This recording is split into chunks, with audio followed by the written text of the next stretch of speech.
Israel is well on its way, if it isn't there already, to being a complete pariah state. It's embarrassing now to support Israel. I made a video a few months ago talking about how the door only swings one way. I was speaking to Zionist Jews in the mainstream Jewish community who are alarmed about some of their friends and families and the direction they're taking, turning against Israel and standing up for Palestinian rights and wondering what's going on. And I said, you're going to have to get your head around the fact that you've lost these people because the door only swings one way. It doesn't go in the opposite direction. If you've been attached to Israel as a Jewish state and thinking that its actions are justified and seeing Israeli Jews as the victims of the Palestinians, and then you actually learn about a different point of view you were never taught. Once that point of view gets you, you're got. You can't go back. You can't unsee it. It doesn't work in the opposite direction because that's called waking up out of chauvinist illusions. It just works in that one direction. And I've been thinking about what it must be like now in April, all these months later. I mean, that was in December. A lot's changed since then, actually. For a lot of us who are watching these horrors, if you don't want to call it a genocide, that's up to you. That's fine. I don't care what you call it. Actually, I mean, it is one. But if you don't want to call it that, then I would say, okay, well, how many rungs down the ladder of atrocity is it? Is it like one step removed from genocide? Is it 2 steps removed? 3 steps? How close to genocide are you comfortable being on the side of? Whatever it is, it ain't good. And there's more and more evidence that it's at least very plausibly somewhere up there in that top tier of horrible things we would never want to be associated with. And more of the world sees it that way. And that's what I've been thinking about. What must it be like at this stage to still be clinging to the idea that Israel's the victim? To still be hoping to convince the world of that view? It's got to be really painful. I think it must be sinking in at this point. In the wake of the killings, what the consensus seems to be, no matter what the Israeli army's internal self-investigation says, were deliberate, targeted killings, pretty systematic, whatever you think of the deliberateness. They seems to have been pretty systematic killings of the World Central Kitchen aid workers, the bombing of the Iranian embassy in Damascus, a whole lot of just madness on Israel's part, just kind of a lot of going rogue and doing things that are very hard to explain or defend. What must it be like in this moment? I mean, you had Stephen Colbert on his show the other night talk about how if this was a tragic mistake and these things happen in war, then why aren't you talking about ending the war? Now, of course, I think Colbert's full of shit in a lot of ways. He was on stage the previous week in like shades and a suit, palling around with war criminals like Obama, and Clinton, and Biden. But he heard the heckles, and he heard the protests, and even he now, on his show, the Christian in him maybe wakes up, or maybe he just can't afford anymore to not say anything. But either way, you're losing these people. Now you're losing them. When I talked in December about you losing your young, woke Jewish grandkids or whatever, that's one thing. You could say, oh, they're a fringe. I don't know, man. The world seems to be turning. The world seems to be seeing things they can't unsee about Israel. Britain is up in arms about 3 of their military heroes being slaughtered by Israel. And this explanation that it was just an accident, it's not really washing. Now, I think there's a whole lot of theater going on of, oh, Biden's furious, and he called Netanyahu into the principal's office and gave him a good grounding. I don't believe that for a second. I think that's all PR.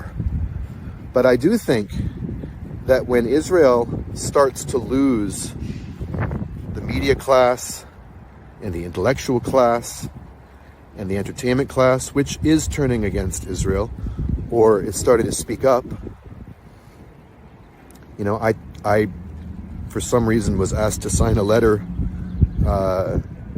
alongside my dad and then a lot of people in Hollywood. It's sort of an odd thing, but I guess technically I'm a writer. You know, Ilana Glazer, I forget who else. It's in Variety, you can check it out. But a lot of Jews speaking up about this witch hunt against Jonathan Glazer, the director of the Zone of Interest. This is new, guys. We haven't seen this before. I mean, Israel is well on its way, if it isn't there already, to being a complete pariah state. It's embarrassing now to support Israel. It's actually getting to be embarrassing, and it's got to be very, very difficult to be in this position of always having been on the safe side, the side that's aligned with power. You even have Chuck Schumer, Mr. Ride or Die for Israel, getting on the Senate floor and saying that Netanyahu and the extreme right wing in Israel are as much of an obstacle to peace as Hamas and the Palestinian Authority are. Not only that, but as Norman Finkelstein pointed out, he talked about how a lot of young people are starting to really gravitate towards the notion of a one-state solution, which is to say the dissolution of the Jewish state and the replacement of it with a binational, democratic, free society for all, which pretty much amounts to a free Palestine. This, from the river to the sea.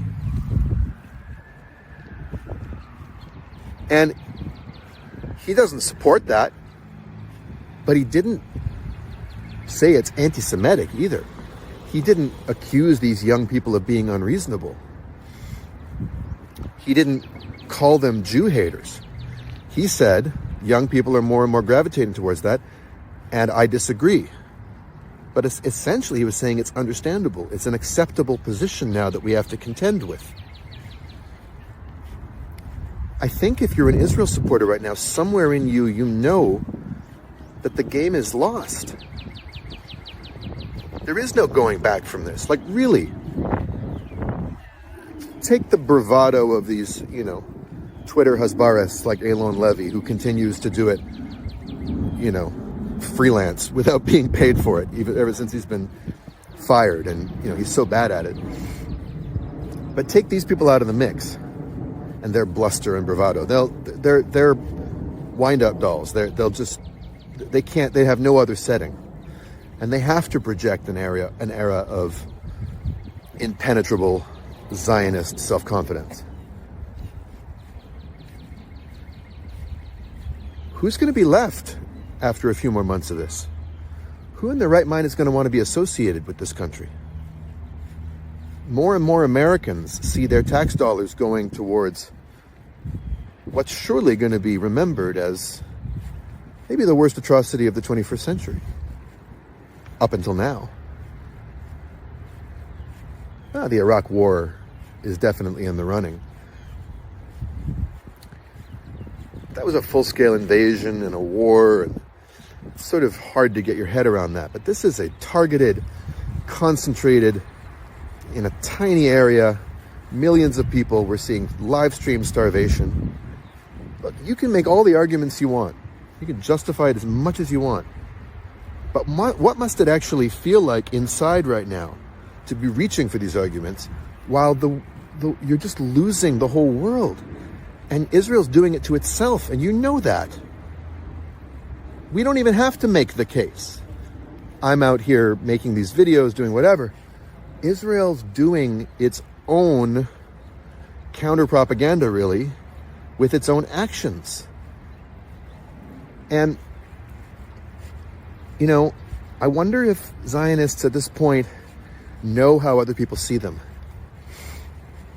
I know you want to probably think, oh, they see us as proud Jews defending ourselves, and they hate that, you know?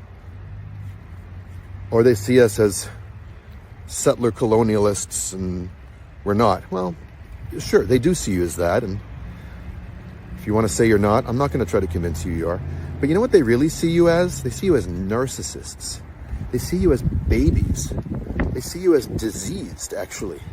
Like mentally unwell. Paranoid. Gaslighting. People who are completely unable to take responsibility for anything. People who bully other people into sympathizing with you the minute any opportunity for accountability comes up. People who are really against humanity in a fundamental way. Jose Andres, the celebrity chef, the head of the World Central Kitchen, actually said, this is not a war against Hamas, this is a war against humanity. That's an incredible thing for that guy to say. I mean, he's highly tied to the State Department. His group was coordinating with Israel. He's one of the US and Israel's favorites. And he's not buying this bullshit about it being a tragic mistake. But going much further than that, him saying this is a war against humanity, that's a remarkable thing for someone like that to say. And Israel did it to itself. It absolutely did it to itself. And so if it's a war against humanity, who do you think's going to win this war? Do you think humanity is going to lose? I mean, maybe if Israel drags the US and Iran into a nuclear war, we'll lose in that respect. But if it's a war against humanity, who's going to win the war of ideas? Who's going to win the propaganda war?